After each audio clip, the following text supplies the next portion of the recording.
No Justiça Sem Fronteiras, nós vamos falar um pouco sobre comunicação pública e também as redes sociais e também algumas coisas críticas que a gente deve fazer com relação ao que está circulando nas redes sociais. E tudo isso nós vamos conversar no programa de hoje. Vamos à nossa história de hoje. Ela é jornalista formada pelo CEU em Brasília e também formada em comunicação organizacional pela UNB, autora do livro Os Conceitos de Hacker nos Estudos de Pós-Graduação, especialista em gestão pública e tem uma vasta experiência e atualmente trabalha na assessoria de comunicação do Tribunal Superior Eleitoral do DF, no Distrito Federal. Eu converso no programa de agora com Karen Fontenelle. Karen, seja bem-vinda aqui ao Justiça Sem Fronteiras. Que honra tê-la aqui.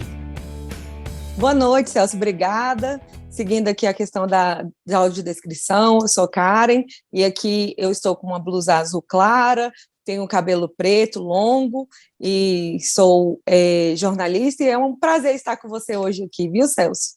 Muito obrigada, estou muito honrada com o convite. A honra é nossa. E também a minha audiodescrição. Falei que às vezes a gente se esquece, mas não. Eu estou de camisa preta, sou um homem branco, de barba e cabelos grisalhos curtos, óculos redondos e um headphone, um headset preto. Karen, a gente comentava aqui um pouco antes de entrar aqui no ar com relação a essa questão da comunicação pública, né? Então, você também que atua na área da comunicação pública, também já tem essas especialidade em comunicação organizacional, isso é muito importante. É importante a importância da formação de quem comanda a comunicação ou de quem atua na área da comunicação, pública ou privada, mas vamos nos ater um pouco aqui à pública, né? Como que você vê e convive esse dia a dia, Karen? Oi, Celso, obrigada pela apresentação. E a gente vai falar de comunicação pública, eu acho que um pouco dessa trajetória que você está trazendo, eu acho que a própria comunicação organizacional é uma expressão do que hoje a gente vive na comunicação pública. Eu me lembro do início da graduação que os professores falavam assim, olha, a partir de agora, o perfil que vai ser demandado do profissional é um perfil de um comunicador mais complexo, que sabe um pouco de jornalismo, um pouco de publicidade, do próprio audiovisual, no caso da comunicação organizacional, um pouco de administração, psicologia das organizações, e eu acho que hoje, né, o grande desafio da comunicação pública, como todos nós sabemos, é a escassez dos recursos, né? E aí, recursos financeiros, recursos de pessoal. Então, quando a gente vai falar sobre essa comunicação, a gente tem que imaginar que a gente vai trabalhar num ambiente que, às vezes, vai ter um suporte maior, como é o caso do Tribunal Superior Eleitoral, que é o órgão máximo da Justiça Eleitoral. Mas, às vezes, você vai trabalhar num órgão que tem um perfil mais reduzido. Então, muitas vezes você vai desenvolver alguns produtos e algumas atividades que estão relacionadas a todas as áreas, que é o caso do que eu faço hoje. Acho que é muito importante, então, você ter essa base, né? A formação acadêmica, como a gente estava conversando antes, que isso é muito importante, mas também que você saiba transitar nos diversos espaços e conversar com os mais diversos públicos, né? E acho que você sabe bastante sobre isso, né, Celso? Por isso que é uma honra estar aqui hoje com você. É uma troca, né, Karen, porque eu também, com um tempo de comunicação, aí a gente acaba aprendendo, apanhando, aprendendo, ensinando, trocando, e é muito importante essa questão. E quando a gente fala de comunicação, escassez de recursos, e nós, por exemplo, que eu atuei por mais de 20 anos na comunicação da justiça do trabalho, mas não é diferente, embora os ramos de justiça, o pessoal fala que a justiça eleitoral é o primo rico, né? É o primo rico. Mas a gente sabe que precisa ter verba mesmo para fazer campanhas, porque cidadania é coisa séria, né? Agora, quem atua na área da comunicação, do marketing, nos órgãos públicos, precisa ter muita criatividade, né? Nossa, muito. Ele tem que brotar a criatividade. Então, é importante uma formação de uma equipe, né? Uma equipe que interaja, né? Então, essa é a importância, né, também, né, Karen, porque ninguém é bom sozinho e ninguém faz nada sozinho, tem que ter uma equipe boa, né? Eu sei que o TSE, por exemplo, eu sei que tem uma equipe boa, a Justiça Eleitoral, até como um geral, ela já é uma prática, né? Sim, e aí eu acho que são duas coisas muito importantes. Você saber trabalhar em equipe e você também se preparar para, em um cenário de escassez, se tornar a eu-equipe, né? Acabar desenvolvendo algumas situações, porque, por exemplo, quando eu fui ao Tribunal Superior Eleitoral e depois também quando eu visitei o TST, né, conversei muito com a Tassiana, que você também entrevistou aqui, desenvolve um trabalho excelente, você vê os diversos departamentos, e aí eu acho que nesse cenário, você sempre tem que, aí que você é importante trabalhar em equipe, imagina em um cenário como esse, né, de tantos departamentos, mas, por exemplo, lá no tribunal que eu trabalho agora, o TREDF, nós somos 4 pessoas para levar a comunicação sozinhos. Então, acaba que cada um de nós tem que desenvolver uma série de habilidades para poder transitar nos mais diversos espaços e com o mínimo de recursos possível. E os pequenos tribunais, né, porque os tribunais estão espalhados pelo Brasil, né, tanto os fóruns da Justiça Federal quanto da Justiça Eleitoral, os TREs, os TRTs. Então, são equipes, né? Agora já melhorou muito, dos últimos 15 anos melhorou muito, né? Como eu estava também, a gente estava conversando, que você conhece o Fórum Nacional de Comunicação, então de lá para cá muita coisa melhorou, mas assim, há 15 anos, num tribunal, 2 pessoas faziam a comunicação do tribunal. Hoje, ainda tem alguns que têm alguma certa dificuldade, mas se não tiver uma equipe que realmente distribua as tarefas, não é fácil. E ainda mais agora, vamos falar um pouco com relação às redes sociais, né, Karen? E que você, inclusive, estuda sobre isso, sobre a questão a importância da crítica, né? Da crítica midiática nas redes. Você fez até uma pesquisa a respeito, né? Sim, recentemente eu apresentei uma pesquisa no Intracom, que é um congresso internacional de comunicação, que ele é desenvolvido na Espanha, e o trabalho que eu apresentei, ele versava sobre isso, a importância de uma crítica midiática num contexto de redes sociais. Por quê?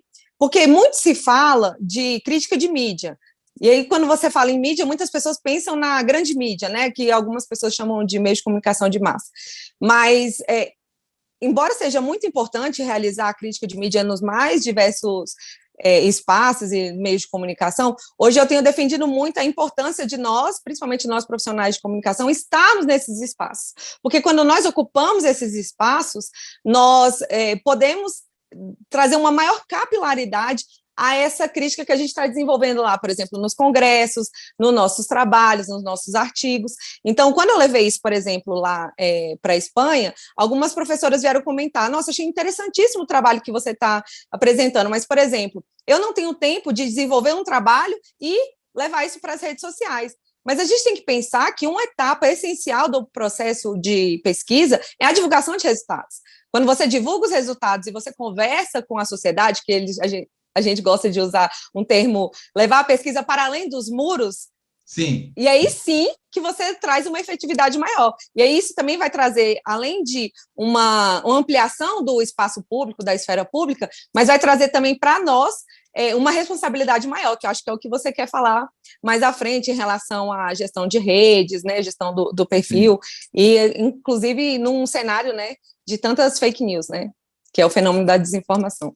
É verdade. E é disso que nós também vamos falar no próximo bloco. Nós vamos a um breve intervalo.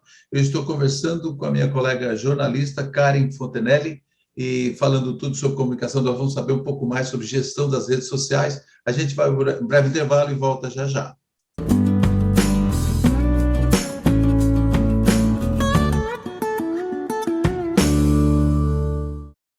Estamos de volta. Eu estou conversando com Karen Fontenelle, experiente aí, estudiosa na área da comunicação organizacional. A gente deu uma pitada aí com relação à comunicação das redes sociais, e que é muito importante. Ô, Karen, e como a gente conversava aqui, a importância dessa gestão, porque você fala de nós, profissionais da comunicação, nós estarmos. E eu também puxo um gancho, porque, por exemplo, tem empresas que às vezes, olha, a gente não tem que estar nas redes sociais. Pois é, mas quando alguém falar da empresa nas redes sociais, alguém da empresa, alguém tem que estar acompanhando, porque senão o desgaste da imagem dessa empresa ou dessa autoridade, enfim, isso é muito grande. E gestão de crise a gente sabe como é que é, né? Começa com alguma coisa que a pessoa não dá nada nisso e às vezes detona uma marca construída, às vezes, por décadas, né? Então, a importância dessa presença, Karen. Então, Celso, a gente tem que pensar assim, a gente saiu de um paradigma de todos, que era rádio, TV, jornais impressos, para o paradigma todos, né? Como os próprios teóricos dizem. Então, o que isso vai mudar? Isso vai mudar que nós nos tornamos tanto produtores de conteúdo quanto consumidores, e a gente está nesses espaços. Então, é importantíssimo, eu não digo que tenhamos que estar em todas Sim. as redes sociais, né? Tudo depende do objetivo de comunicação, mas quando você ocupa esses espaços, como você mesmo disse, você pode fazer um gerenciamento da sua imagem, para que você não haja simplesmente nos momentos de crise, né? Por exemplo.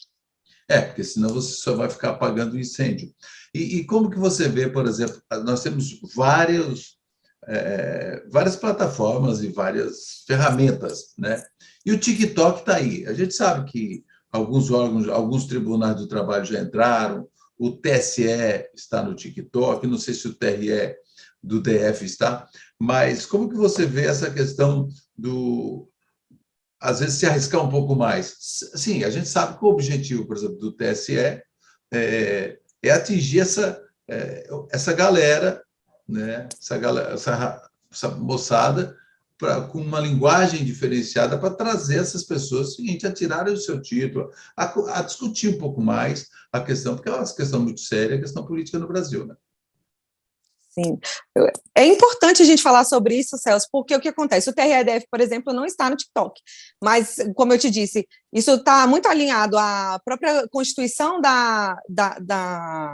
do perfil de comunicação, né, e dos objetivos de comunicação da nossa...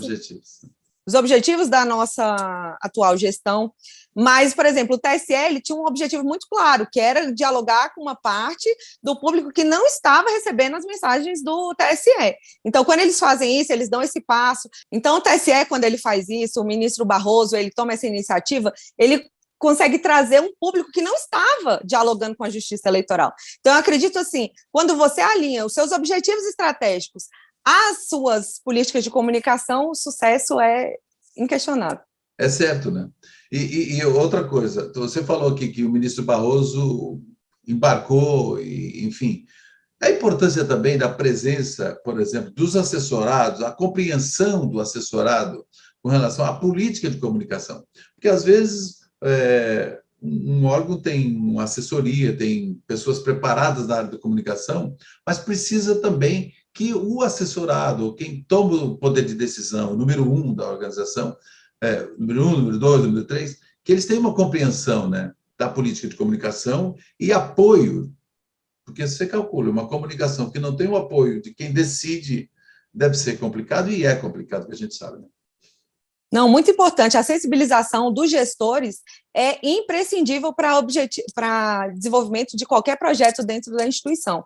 Por exemplo, tem um magistrado, doutor Pedro Yangtai, que ele trabalhou na comissão de fiscalização da propaganda. Ele dizia assim, cara, nós temos que fazer uma campanha para melhorar, né, a imagem da justiça. Eu disse, doutor Pedro, isso também é claro que é necessário, mas o primeiro passo é que o próprio judiciário entenda a comunicação de uma outra forma. Quando o judiciário enxerga a comunicação de uma outra forma, e os gestores, eles incentivam os projetos, e eles dispõem de recursos, né, e da própria importância que se dá à nossa área, então, com certeza, a forma como a sociedade vai enxergar a justiça, e a justiça vai estar nesses espaços, né, como esse projeto incrível que você desenvolve, que é o Justiça Sem Fronteiras, então, quando você faz isso, quando você alinha tudo que você conhece a um objetivo maior, que é um objetivo social, Celso, então os caminhos são infinitos. E dentro da comunicação, assim, quando você tem apoio da gestão de um órgão desse, você acaba tendo a liberdade de criação, com a credibilidade. Por exemplo, um exemplo de práticas que envolvem a comunicação. Nasceu na assessoria de comunicação, lá no meu tempo, na comunicação do TRT de Rondônia, por exemplo, um projeto chamado TRT Comunidade. É um projeto que foi até indicado para o Inovare, um projeto bacana, que envolve mais de 25 parceiros, que vão num dos bairros da periferia da capital, mais de 25 parceiros desses, que vão lá. Vão enfermeiros, vão médicos, MPT, vão Defensoria Pública, Justiça do Trabalho, Justiça Estadual, Justiça Eleitoral. Então, é um mutirão de vacina, de expedição de documentos, carteira de... Então, é um monte de atendimento, que aquilo ali é impressionante, como isso pauta a mídia, antes, durante e depois. Então, isso é uma ação de comunicação e interação com a sociedade. Então, quando se tem esse apoio, é importante, porque vai adiante. Então, é um projeto muito bacana, que ainda está... Lógico, agora teve uma pandemia, né? Aí não tem como fazer, agora talvez volte presencial. Mas aí são ações de comunicação, ações de cidadania que são desenvolvidas na própria comunicação do órgão, né? Então, com relação a essa questão das críticas que você falava anteriormente, então é importante que você esteja inserido nas redes, os assessores e assessorados, até mesmo para acompanhar como é que funciona isso. E ter alguém, né, Karen, ter alguém no setor que cuide disso, das redes sociais. É importante isso. Sim, é importante. Como eu disse, também depende muito da estrutura, né, do setor. Sim. Mas quando você está nas redes sociais, muitas vezes o debate ele não chega nem até a ouvidoria.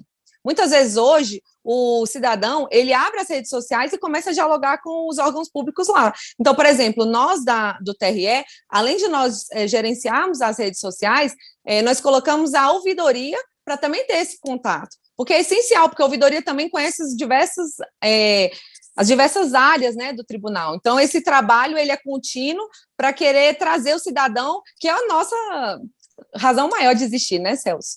Que é o cidadão. E, na verdade, dentro de uma organização, a ouvidoria ela tem uma importância muito grande. A área de TI é um importante aliado da comunicação, porque a comunicação sem um entrosamento com a equipe de TI também fica amarrado. Então, tem que desenvolver, é muito importante. Mas nós vamos já mais um intervalo, nós voltamos daqui a pouco para o terceiro e último bloco. Karen, eu estou conversando com Karen Fontenelle, jornalista, e a gente volta em instantes.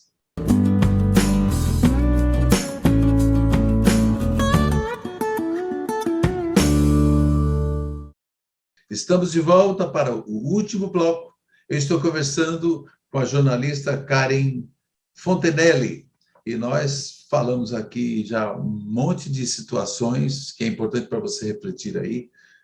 Agora vamos falar um pouquinho de ética, né? A gente sempre tem que bater nessa tecla, especialmente no ano eleitoral 2022, nós temos a eleição para presidente, para Senado, deputado federal, deputado estadual, governadores e deputados estaduais. Então, nós vamos ter que escolher aí, para depois não ficar 4 anos reclamando. Então, vamos ver se a gente consegue acertar.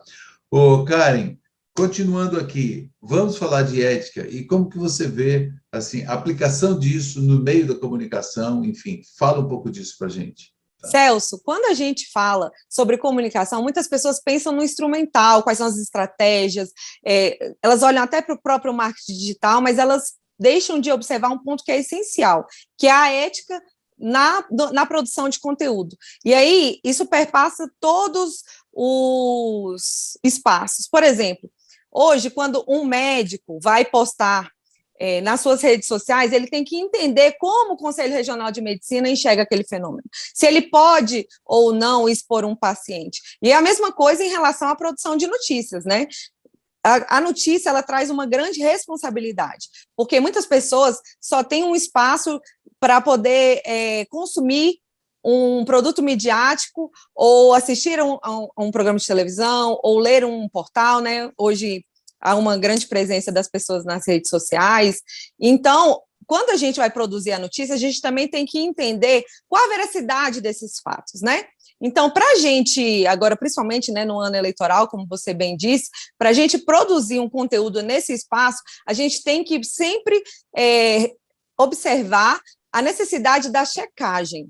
E aí, a checagem tanto para nós, profissionais de comunicação, quanto para as pessoas que estão recebendo esses conteúdos. Porque quando você compartilha esse tipo de conteúdo, você também cria uma responsabilidade para a circulação dessa desinformação. Então, é essencial que a gente esteja atento a esse tipo de informação, principalmente agora, né, que vai aumentar muito o número de proliferação de mensagens nos mais diversos espaços. É importante também, você que produz conteúdo, que está acompanhando aqui o Sem Fronteiras, é que você pegue os dados de órgãos oficiais, né? Porque tem dados do TRE, TSE, enfim, dos órgãos oficiais, você tem as informações e checadas, né? É importante checar. Karen, e você participa da Comissão de Enfrentamento à Desinformação, que outro dia eu até entrevistei aliás, nós vamos entrevistar, eu conversei com um advogado eleitoralista do Rio Grande do Norte, e ele comentava sobre essa comissão, que é muito importante, que foi criada recentemente pelo TSE, Tribunal Superior Eleitoral. E você participa dela, né? Isso, eu sou uma das representantes do Distrito Federal. Eles estão fazendo esse trabalho integrado com os mais diversos regionais para que nós também nos tornemos disseminadores de informações verídicas. Então, a gente vai participar desse sistema de checagem, nós temos um grupo em que nós compartilhamos as nossas experiências e criamos projetos para poder levar uma informação cada vez mais transparente para o cidadão. E essa comissão, assim, estão nos TREs de todo o Brasil? Tem representantes do Brasil inteiro. E tem mais órgãos parceiros disso também? Ministério Público, por exemplo? Então, sim, e o que eu acho mais interessante é que eles estão trazendo os representantes também das redes sociais para dialogar. Por exemplo, nós tivemos curso com o Twitter, e aí eles falaram qual é a importância da divulgação, quando for divulgar, como você pode fazer uma denúncia, e é isso que a gente vai trabalhar durante todo o processo eleitoral.